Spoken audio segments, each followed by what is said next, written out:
Bob Chua, also known as Uncle Bob, has a lifetime of great tips for magicians. Born in 1945, but deciding not to turn full-time as a magician until 1990, Bob is an award winner in close-up magic. However, he also does kids' parties and corporate shows. There are some really great tips in this podcast. Tip number 1. Take a tablecloth to every show so you can, if necessary, drape it over any available boxes or crates that you can find in order to create a table for your act. Tip number 2. Do close-up magic as a stage show, but have video cameras live streaming it onto big screens. Tip number 3. Get the organisers to help pre-select the volunteers. And tip number 4. A great way to start a close-up magic act at a dining table. Just use a bowl already on the table and produce sponge balls as, in inverted commas, fish balls. Alright, another tip of course may be make some money at a casino. They saw you and they said, oh, you're a magician, can you come to the casino with me and win me some money by tricking the guys on blackjack? Yeah, if someone want to employ me to go to a casino to bet and win money. If I want to cheat, I do it myself. But I did a very unusual show. It's a kids show. And when I went there, it's a big house and only the birthday boy. Wow, only the birthday boy. And I got a lot of problems trying to kill my time. Trying to kill the time, yeah? Yeah, kill the half an hour. 1 to 1. Yeah. So and now I have to show him, I'll teach you this magic. I have to kill my half an hour.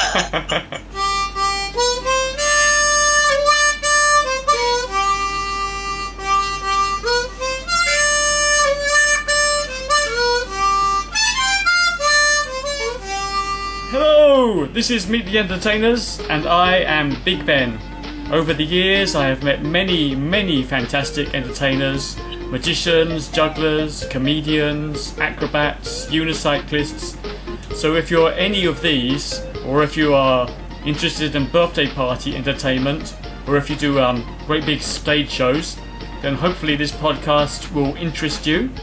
Week in, week out, I interview all kinds of entertainers, and I've collected lots of tips and lots of funny stories from all around show business. To keep my costs down, not every single episode is available as a downloadable podcast, but if you go to my website, thebigbenshow.com/podcasts, you can find YouTube videos of each podcast, as well as footnotes, photos, and all the sources mentioned. And if you still want more information, you can contact me at ben@thebigbenshow.com. This week, I am delighted to be talking to, a very long-term friend of mine, legendary Singaporean magician, Bob Chua.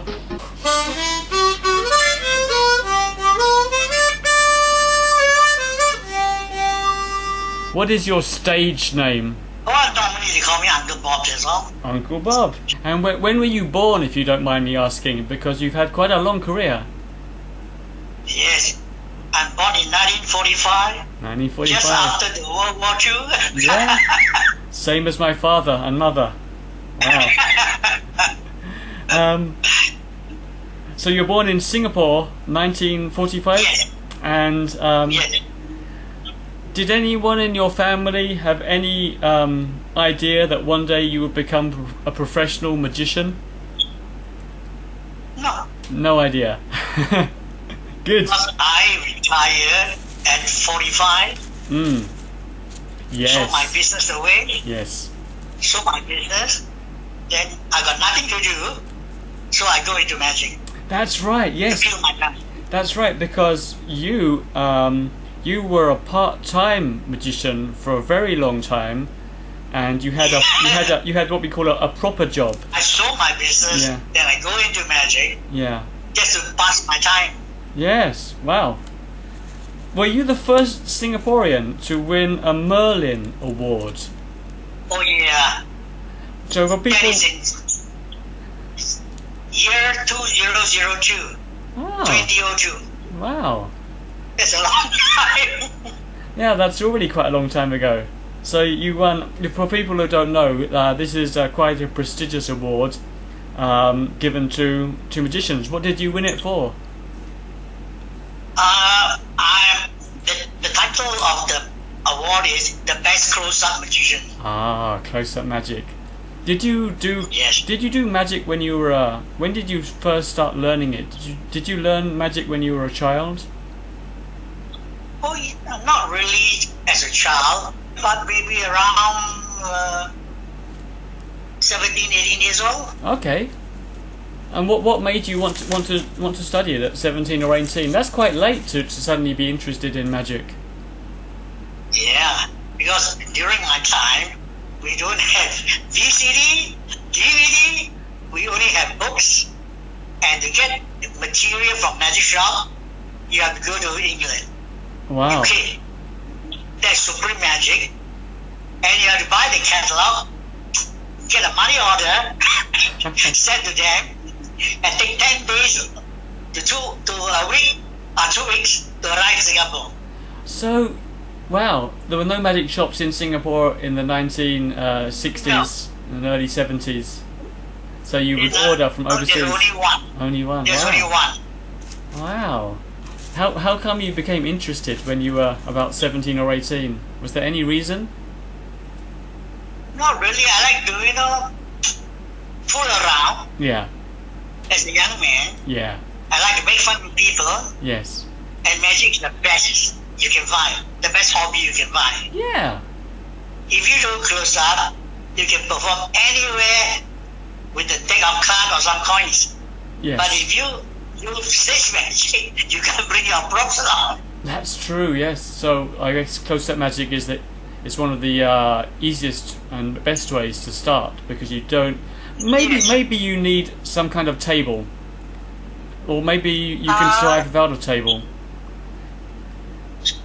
Certain tricks you need tables, Yeah. but certain you don't. Yeah. Yeah. Yeah. Okay.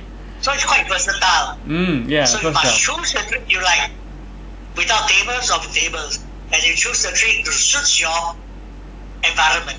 Yes. Choose the trick to suit your environment. Okay. I really want to know, what do you know about the history of magic in Singapore? I did a little bit of research. For example, there was the Great Wong, and there was Tan Hock Chuan in the 1950s, maybe, or the 1960s. Yeah. And in 1973, the Singapore Affiliation of Magicians was set up, and there was also the IBM Ring of Magicians.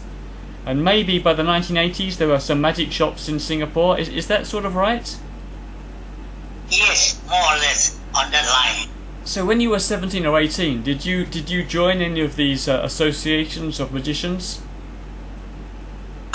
To be honest, I never know the exits. Right. So only I met a senior magician who saw me showing some tricks, pulled me in to join SAM, the Singapore Association of Magic. Right. Magician. Yes. Yes. And that was in the 1970s, early 1970s. Okay, so a magician from the association saw you and said, "Why don't you join our association?" Yeah. Then we have to have a initiation test. So we have to learn some magic Yeah. to perform at a concert meeting in order to entitle membership. Right. There you go. What trick did you do? Because it's a big crowd, I call it parlor magic. Yes. And you use ropes, newspaper, or anything. I like to use something organic. I don't like to use big props, with a lot of contraption, just sleight of hands. Yes, again, you're saying it's easy to carry, easy to transport. Correct. Yes. Who was the magician who asked you to join the SAM? Do you remember his name? Oh yeah, his name is Harry Tan. Harry Tan. Did any? I don't think he's no longer alive. Yeah. He's so old.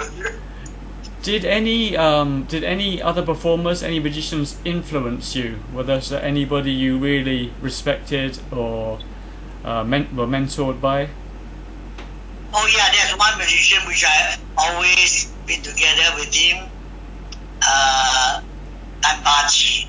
Ah, yes. Now you do. You can do a corporate stage show if you have to.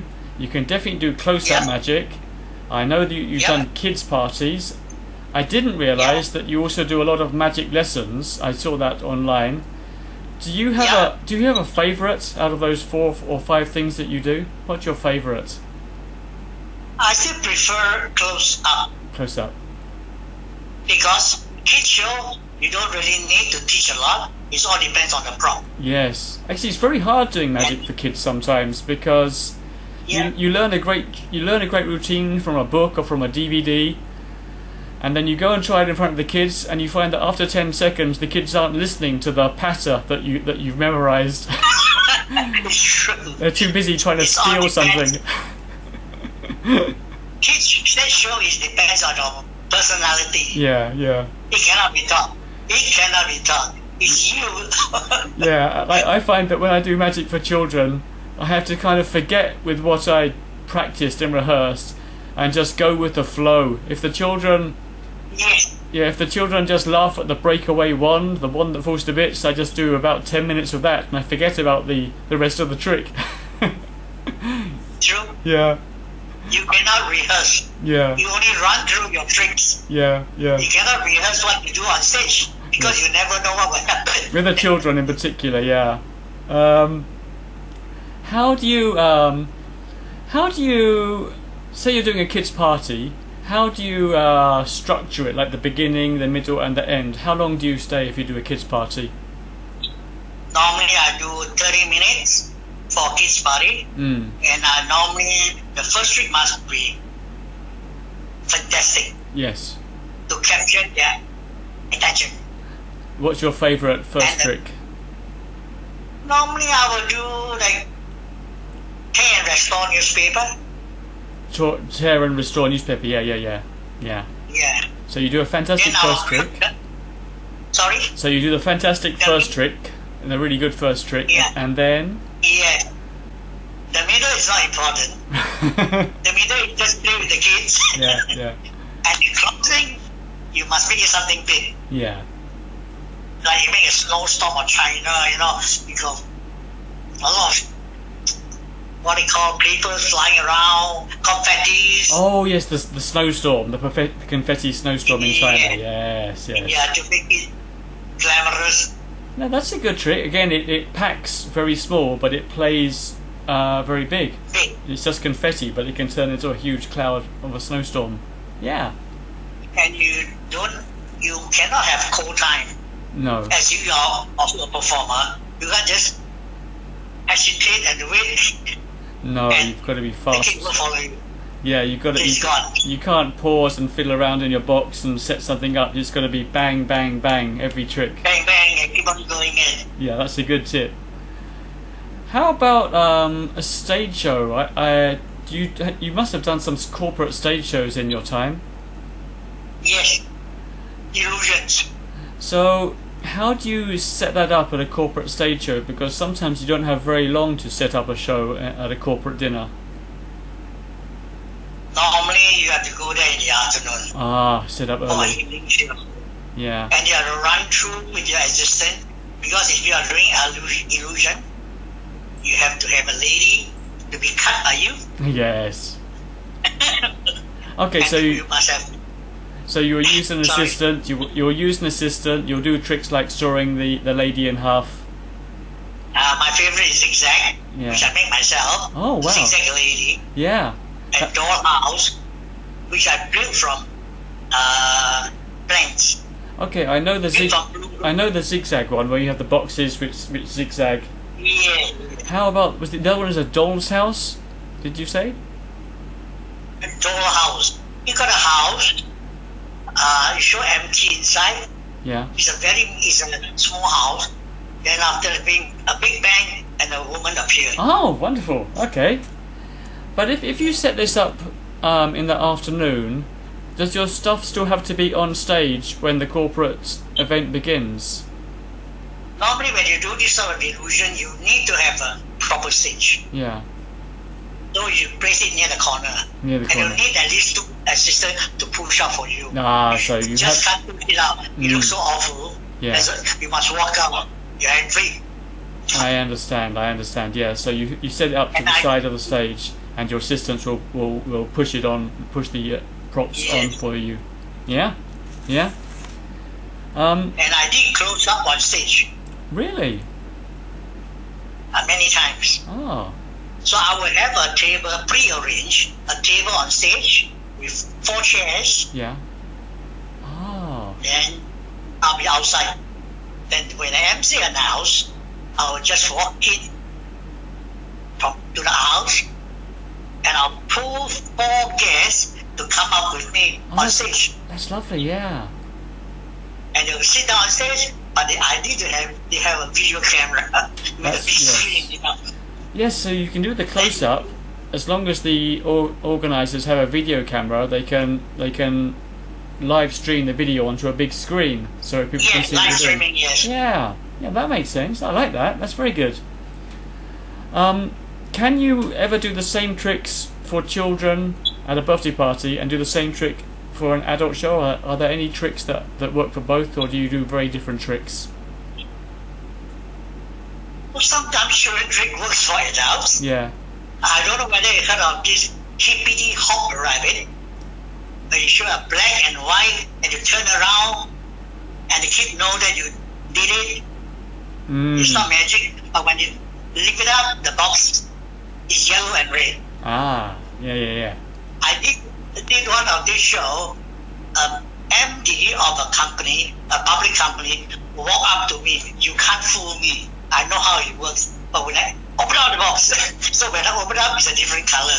Instead of black and white, and he just walked back to his table. Oh, brilliant! That's great. He smoothed that down, yeah. Everyone has a child. I know that for entertainers, sometimes we are in very difficult. We have sometimes, for example, we don't have the perfect situation to perform. You can be at a corporate dinner, and for whatever reason, nobody's watching the stage. What do you do? How do you deal with an audience when no one's really watching or paying attention?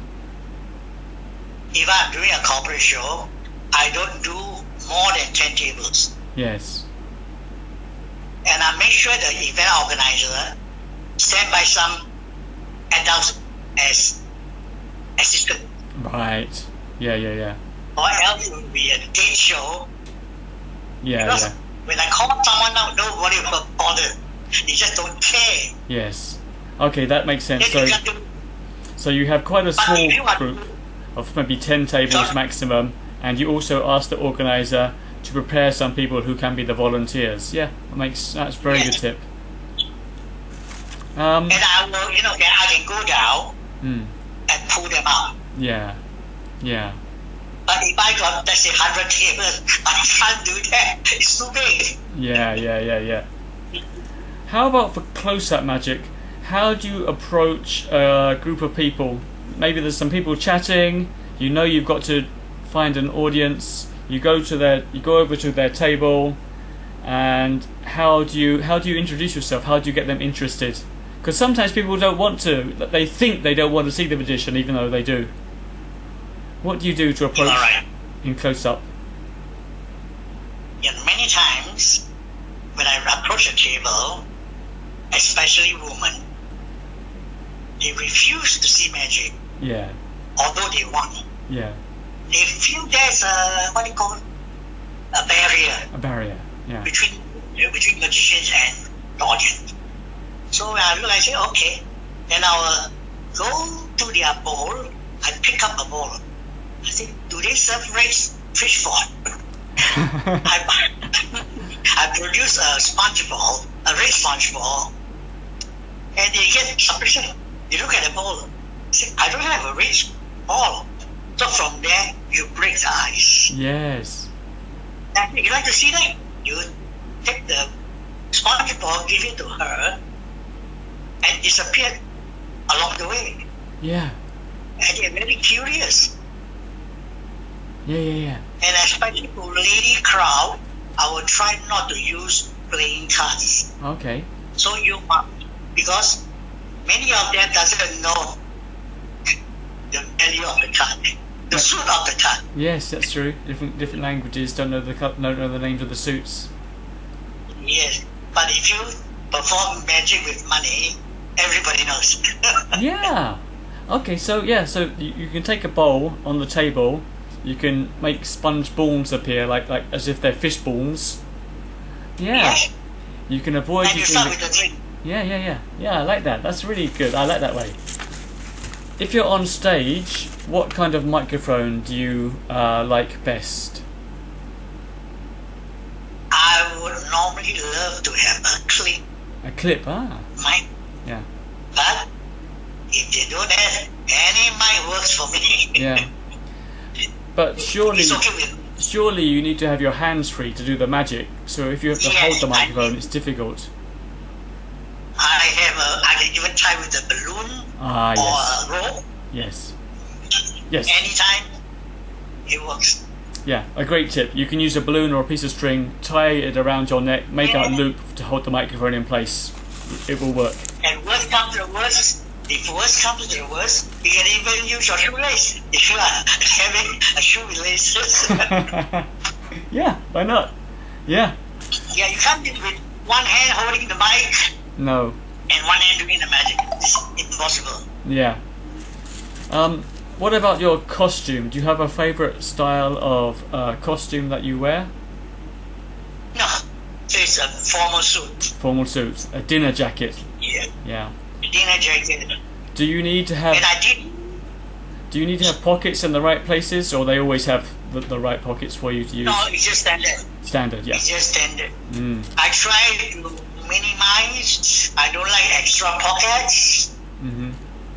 because I can perform anytime, anywhere, even without jacket. Yeah. That's good. Yeah. So if you The learn your one- tricks and you don't need extra pockets, you can perform anywhere, anytime. Yeah, that's true. Let's talk about teaching magic. I didn't know that you do this, but I was aware that you do help other people. I remember you helping my friend Jonathan Yeah. Heron with some magic tricks. Yeah, Jonathan. Have you always liked to teach, and have you ever been able to make any money out of teaching magic?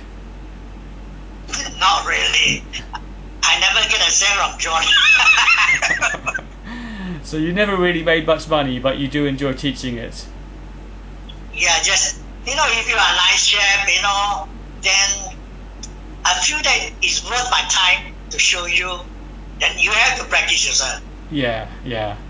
Sure. In Singapore, we have one very famous dove worker, Joe Yi. You heard of him? Yes. Oh, the dove. Yes, the dove worker with the doves. Yes. Yeah. I'm the one who teach him how to do dove.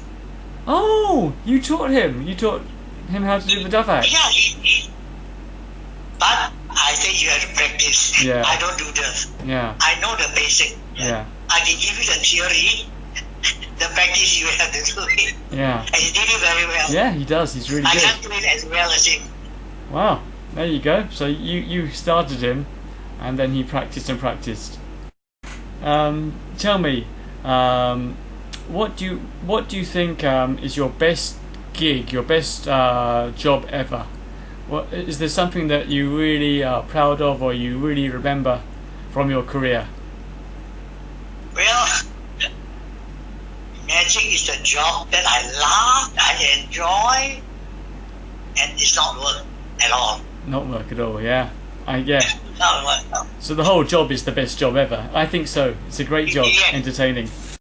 How about your worst show ever? Are there any nightmare shows where things just didn't work for you, or the organizer just didn't book the right kind of act for the right venue?